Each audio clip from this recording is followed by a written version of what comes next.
Yeah, so we only have this for today, and then it's going to feel more comfortable by tomorrow. We look at the setup heading into the weekend. 90s today, then we fall into the 80s Saturday, Sunday, dropping into the upper 70s. And today we do have to watch for that threat for some storms. So we look at our radar and satellite.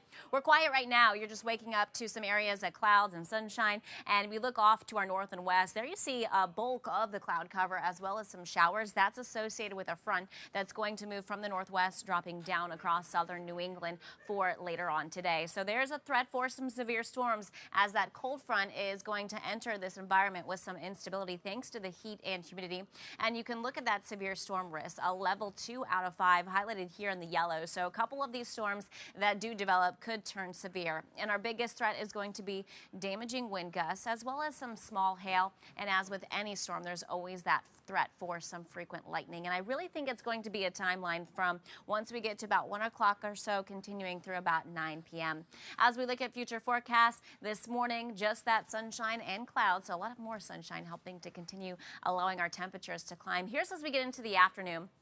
You start to see some of these cells bubble up, and then as we go into the mid-afternoon, that threat is still there, and the threat is going to continue to slide through the southeast for this evening. So once we get to 6 o'clock or so, you're good throughout Metro West, but then that threat is still hovering over Cape and the islands, and then once we get to 9, 10 o'clock, then it does diminish, and then we're going to be drier through the overnight and into tomorrow. But the other story, and you can feel it as you step outside, is that heat alert, heat advisory for pretty much most of our region outside of the South Coast, Cape, and the islands, as well as the Berkshires. And this is because when you factor in the heat and humidity today, it's going to feel even hotter than yesterday in the upper 90s, close to 100 degrees. Out there now, it's already pretty toasty. 87 in Nashua to Fitchburg, 86 from Bedford to Lawrence, down to Boston as well. Not as much wind for us today, but it's still out of the southwest, so that's going to continue to pump in that heat and humidity with our dew points that are in the 70s, that tropical feel. We make it into the mid to upper 90s for a lot of us throughout Metro West, likely tying our daily record high in the city that's been held for quite some time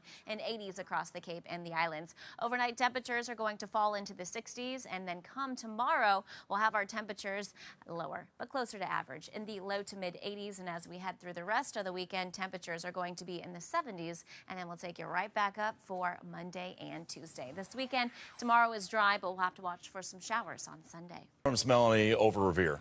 Yeah, we can't have them over Revere, but we will have to watch for some storms as we go through the rest of today. You know what? Tomorrow's going to be a fantastic day to head to Revere. Look where our temperatures are headed to for this weekend. 80s and down to the upper 70s. Not today, though. It is hot and humid out there, and that is going to help to trigger some storms as we get a cold front that moves on through. So you see a little bit of a shower activity working across western Mass.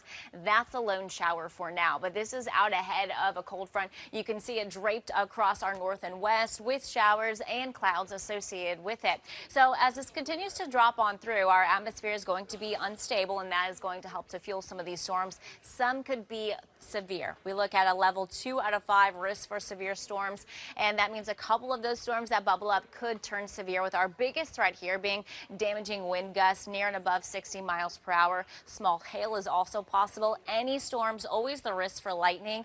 And then if you get under one of these cells, there could be some downpours, given that there's just more water vapor in the atmosphere, and you can certainly feel that, right? We look at future forecasts going through over the next couple of hours. There you have some of these cells that start to bubble up as we go through 1, 2 o'clock. I think that's when we're initially going to see any activity, and then that threat continues to slide down to the south and east as we go into the afternoon through the evening, mainly interacting with the Cape and the islands, while the rest of us at this point, it is dry, and it is going to get a little bit of a break in the action from that activity. So we'll continue to watch that through the afternoon and the evening. Current temperatures ranging in the 80s and 90s, 93 in Boston, 92 and Lawrence to Bedford, still in the upper 80s for Fitchburg and Worcester. There's a little bit of a breeze, so it's working through, making it not feel quite as oppressive.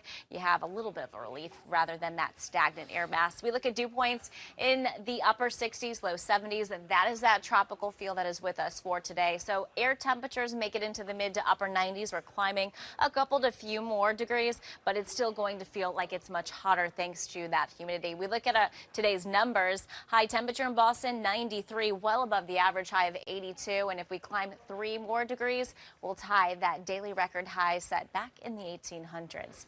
Overnight, temperatures fall into the 60s. Clouds are going to clear. Dew point's going to drop, and tomorrow is going to be more comfortable. Temperatures will be in the 80s. We'll have some filtered sunshine. There will be an onshore wind, so that's going to keep temperatures in the upper 70s along the coast, while for the rest of us, we're heading for that range of the mid-80s. Tomorrow's dry, but we increase the precipitation chances come Sunday. Sunday, at least for the first few hours of the day, I think are dry, but then some energy aloft is going to touch off some showers, mainly through late morning and into the early afternoon before we dry things out for the evening. So due to a lot of the cloud cover that'll be around on Sunday, temperatures really just capped in the mid to upper 70s.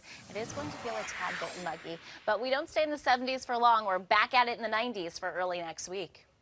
A home is swept away. Just Melanie Black has a first check of our forecast. A little bit of everything for us this afternoon. All that sunshine helping to warm our temperatures, so it's a hot one. And when you factor in the heat and humidity together, it's still going to feel like it's near 100, maybe even hotter into this afternoon. The reason we still have the heat advisory through this evening.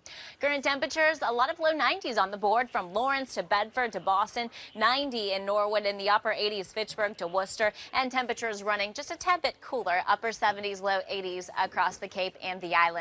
But wow, we have the humidity out there with tropical dew point readings in the low 70s, and that's going to be with us for the rest of the afternoon, continuing to make it feel hotter for us. Currently feels like 101 at Boston Logan, feels like it's in the upper 90s, pushing close to the triple digits in Norwood and Bedford. So temperatures this afternoon, these air temperatures are going to be in the mid to upper 90s, but again, it's going to feel a lot hotter for us. Escape to the Cape if you want a little bit of a cool down with temperatures that'll be in the 80s. But we look at visible satellite. You see some of this thicker cloud cover off toward north and west. This is out ahead of a cold front. It's that cold front that's going to drop in later on today and spark the chance for some storms. No storms out there right now, just seeing this little cell bubble up within parts of western Mass, but you can see some activity across New York State. So we will take a look at the timing of the storms and the impacts ahead. Stick with the news.